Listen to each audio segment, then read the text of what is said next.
Good morning. I'm the Reverend Steve Page from St. Patrick's Anglican Church, and you're listening to the Daily Devotional sponsored by the Hudson Bay Ministerial. This month, my images of Christian faith and spirituality are coming from the world of sports. We'll talk hockey today, so I'll put on my hockey jersey thinking cap. Now, I turned 40 last year, and I've never been much of an athlete, so outside of a few humorous birthday cards, I've never been called over the hill very much. But I know that I am now older than 99% of the pro athletes. So I chuckle when I hear 36-year-old Derek Jeter called a fossil, for example. But athletic skills, they definitely fade with age. And the prime years might be in the late 20s, and after that it's a gradual or sometimes steep decline.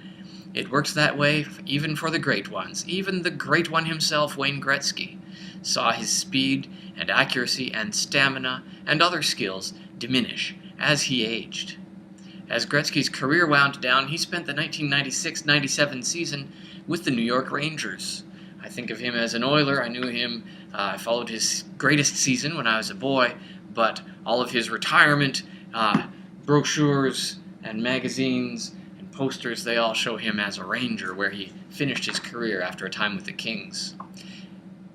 With skilled but aging teammates like Mark Messier, Esa Tikkanen, and Luc Robitaille, Gretzky and the Rangers, they made the playoffs that year, and there they met the Florida Panthers, who were at the time the defending Stanley Cup champs. The teams split the first two games in Florida, and Gretzky was a non-factor in the opener, perhaps showing his age, but he played a much stronger Game 2, and he even scored the winning goal in Game 2.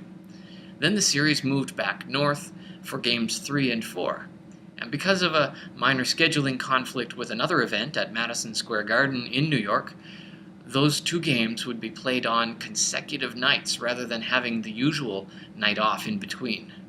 Well, experts figured that for Gretzky and the Rangers, that would be it, that they would be too old to play well on consecutive nights. But in Game 3, Luc Robitaille's goal sent the game to overtime, and then Esa Tikkanen knocked home the winner. In overtime, Rangers won Game 3. Then the next night, Gretzky's play reminded people of his younger years. So with the Rangers trailing in the second period, Gretzky scored to tie the game.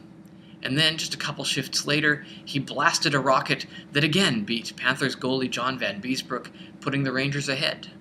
His longtime teammate from back in their Oiler days, Mark Messier, he famously skated over and whispered to the great one, "Keep sniffing," urging him to look for goal number 3. And sure enough, later in the game, Gretzky scored a fancy goal that evoked his heyday. Bringing the puck out, he put a fake on the Panthers goalie and banked the puck in off the far post and into the net. And the goal produced the 58th hat trick of Gretzky's storied career, and it led the Rangers to the win and a 3-1 lead in the series. For one glorious night, Gretzky seemed 10 years younger. Now, every athlete faces a drop in skill and speed and strength as he or she ages. And we non-athletes do too. Bones begin to creak, joints get stiff, eyesight and hearing fade, memory fails. It's a fact of our limited, finite human life. Our great God, on the other hand, never diminishes in his glory and power. God is the one that the book of Revelation describes as the one who is, and who was, and who is to come, reminding us of God's eternal and unchanging nature. Isaiah 40, verse 8, reminds us that the word of our God stands forever, and Isaiah 40, verses 28 to 31, spell this out in even more detail and remind us that when God is our source of strength, we can do amazing things. Listen to the prophet's words. The Lord is the everlasting God. He will not grow tired or weary. Even youths grow tired and weary, and young men stumble and fall. But those who hope in the Lord will renew their strength. They will soar on wings like eagles. They will run and not grow weary. They will walk and not be faint. Isaiah is obviously not promising that Gretzky could draw on God to play in the NHL until he was 95 or anything like that.